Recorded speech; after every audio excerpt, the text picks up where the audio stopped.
unity of believers, it means those people who come together, who have all those people who have faith in Jesus Christ.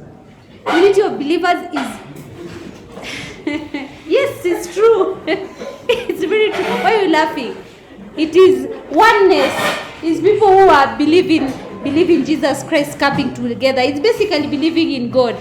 So factors that promote national unity in Kenya, we have education. See, all of us go to school to get educated. Yes. So that unites us. Education unites us. We also have one government. So you have one presidency. Yes. Yes, we also have one national language, which is our national language. K.C.S.E. Yes, we also have a national anthem. We also have national activities, like also nowadays we have a national activity like tree planting, right? Yes. We have also religious practices, like we pray during not even during, we pray daily and during any governmental day. Yes, we do pray. We also have one constitution that shows unity.